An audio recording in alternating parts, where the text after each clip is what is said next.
Well, folks, I guess that settles it. America is a free and equal country where no one is above the law. There certainly is no political bias in our justice system. No siree, because not even the son of the President of the United States can get off on even the most minor legal infraction. Yes, even Hunter Biden can be convicted under our very fair and equal justice system. You see, there's nothing wrong in America. There's nothing unfair about the Biden administration. Yes, President Trump is being prosecuted and likely will spend the rest of his life in prison. But you see, Hunter Biden was convicted of a clerical error where he filled out a form incorrectly. And you see, that's even though that's a minor crime, and Hunter Biden's a very good boy, and he wouldn't mean to do it, he's not above the law, and so he must be punished for breaking the law, because we're a very fair country. That is what you would be led to believe if you turn on the television today. Hunter Biden is being held accountable, they tell us. And this, strangely, is working on, let's say, boomer cons? Is that fair? You know, I think it is. I think it really is an age difference.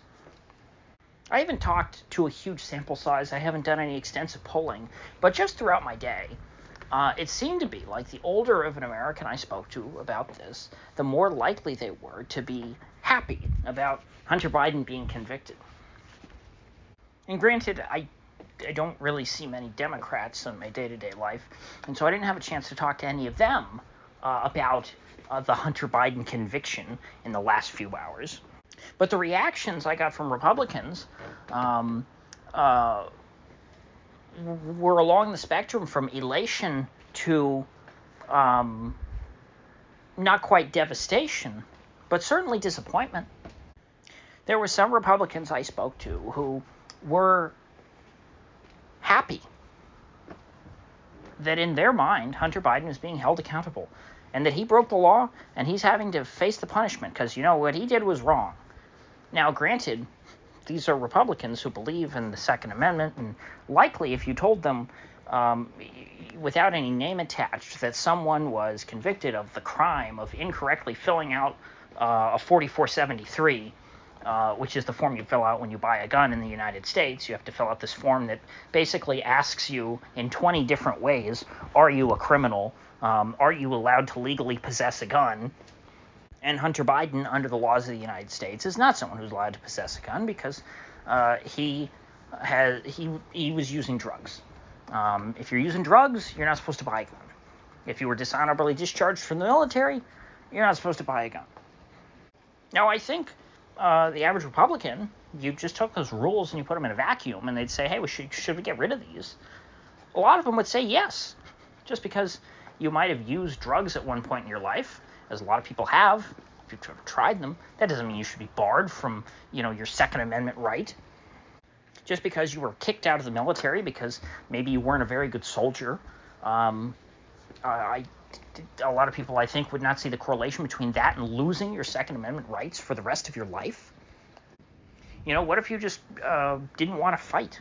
What if you were what if you got drafted in the 60s and you said, you know what, I'm not doing it. And you were dishonorably discharged because you were just a terrible soldier, and now you lose your Second Amendment right for the rest of your life. Maybe, the average voter back then, in the 60s, when people supported the draft, maybe back then people would have supported that, but do you think anyone would support that today, that a Vietnam draftee, not really fair to call him a Vietnam veteran, but, just theoretically, this person who was dishonorably discharged from the military after being drafted to fight in the Vietnam War, that person shouldn't be allowed to own a gun, a harmless, 70-year-old man? And so, obviously, if this was all Hunter Biden had ever done wrong in his life, I don't think there would be very many people on the right who would have a problem with him and would want to see him held to account. I don't think anybody was clamoring for Hunter Biden to face the music over lying on a 4473. No, let's refresh our minds. What was it exactly that Hunter Biden, that people were so upset with him about? Oh yeah, it was over his business dealings in Ukraine. And leveraging his father's name to extract money. But actually, once you delved a little deeper, it seemed even more sinister. It wasn't that just that Hunter Biden was, walking around and bragging to people and saying, I'm the vice president's son, because back then Joe Biden was vice president. I'm the vice president's son. Maybe if you want a little bit of influence in the White House, you should hire me. And, maybe I'll put in a good word for you with my dad. And in fact, there is at least circumstantial evidence that after that, when Hunter was working for Burisma in Ukraine, that Joe Biden strong-armed the Ukrainian government to shut down an investigation into Burisma. And so the circumstantial evidence, the way it appeared to people who just looked at the facts of the case that were publicly available without any sort of formal, actual investigation, it appeared pretty obviously that Hunter Biden was taking money from the Ukrainians and then influencing his father to change American foreign policy in order to help the people who were paying off Hunter Biden. Literally selling out America's national interests. And that is something that people did not take too kindly to. Nobody likes a sellout. It not only looks dirty, it feels dirty, and you're going to attract the ire of your fellow Americans. But I believe it was after the laptop leak back in, October of 2020, that we got all these communications between Hunter Biden and members of his family, the creepy messages between him and his niece, the suggestive photos that he was sending to his underage niece. That was the salacious stuff. The picture of him, with the crack pipe in his mouth. That's the salacious stuff. But the real kicker was a simple line. 10% for the big guy. This, in context, reading the whole conversation, was a reference to Joe Biden, Hunter's father, and the apparent fact that Joe Biden gets a 10% cut of all this money that Hunter makes from peddling his influence overseas. So, in fact, it's not just Hunter himself being a sleazeball, going out and whoring himself out to foreign corporations and foreign interests, and then perhaps without Biden's knowledge, you could argue, maybe Joe Biden didn't know before the laptop leak. You could have argued maybe he didn't know, and Hunter Biden was just behind the scenes trying to influence Joe Biden, without Joe Biden knowing that Hunter was actually acting as a foreign agent. No, the laptop leak makes it clear that actually 10% of the proceeds of this foreign influence operation, they were going back to Joe Biden. Meaning that Hunter was a cutout for Joe. Hunter was being used by foreign powers to launder money to Joe Biden. After all, even if Joe Biden himself did not see any of that money directly, even if he wasn't getting a 10% cut, you're doing a favor to Joe Biden by paying millions of dollars to his deadbeat son, who otherwise would need to be subsidized by Joe Biden himself. They are saving Joe Biden money. By putting money into Hunter Biden's pocket, Hunter doesn't have to pull as much money out of Joe's pocket. And so therefore, on net, they are paying off Joe Biden.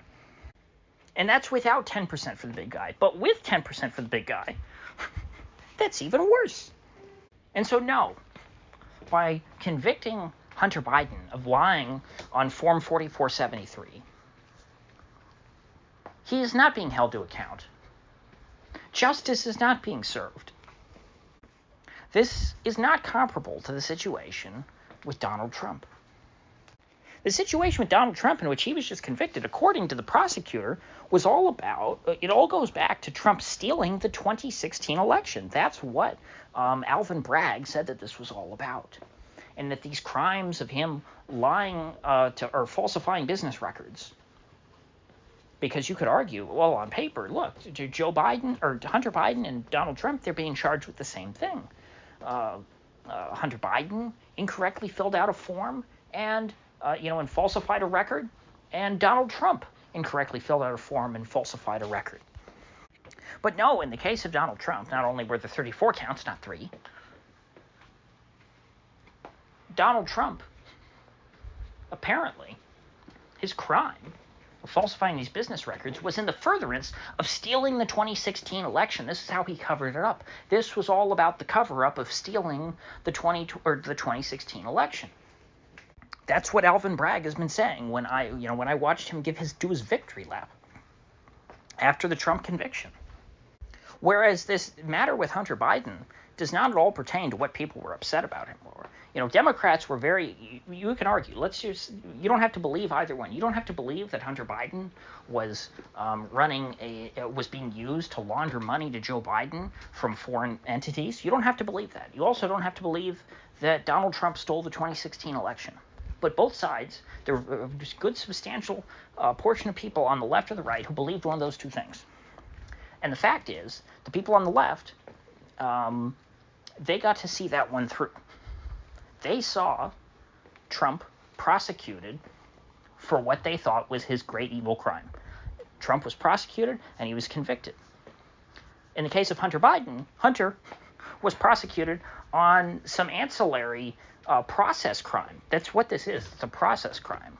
He incorrectly filled out a form which had nothing to do with foreign influence operations. It had nothing to do with money laundering. It had nothing to do with selling out America's national interests and using the American foreign policy to serve the interests of foreign benefactors. None of this had anything to do with that.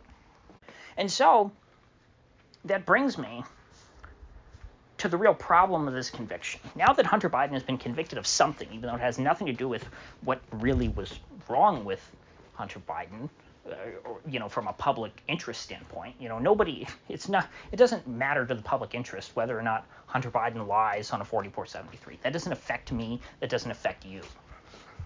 But what does matter is the money laundering stuff.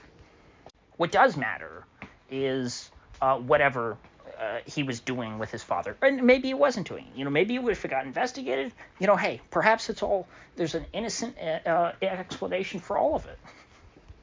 But the fact is, because he has now been convicted of this process crime, the rest of that can all be swept under the rug. And anytime anyone brings up Hunter Biden, they're going to say, hey, the Hunter Biden stuff, that's already been adjudicated. He was convicted. Now you have to let it go. And Hunter Biden's not the one running for president. Joe Biden's running for president, and Joe Biden wasn't convicted of anything.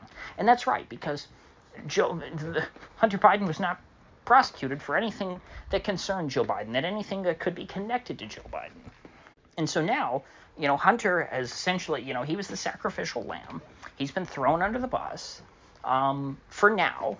But in time, all he has to do is drag out the appeal through the election, whether Biden wins or loses. Daddy Joe can pardon Hunter the day after the election. And so Hunter probably will not see, a day in jail. Whereas Trump, even if he wins, very likely, or very, very possibly, could spend the rest of his life in prison. Trump, even if he wins and becomes the 47th president of the United States, he very well may die in prison, depending on what his sentencing looks like. And that's just with this first case. There are other pending criminal cases against Donald Trump. But I guarantee you there won't be any more cases against Hunter Biden, and certainly none that are going to pertain to any potential wrongdoings by Joe Biden. And so this whole prosecution essentially is a smokescreen from a public relations standpoint. Yes, it will have real consequences for Hunter Biden himself if he actually was convicted of these things and had to face the music. But there's no reason why he would have to, It's like the statement I saw from the White House saying, well, Joe Biden has no plans of pardoning Hunter at this point. It's like, well, of course he has no plans of pardoning him because, even Joe Biden said, he's going to pursue an appeal.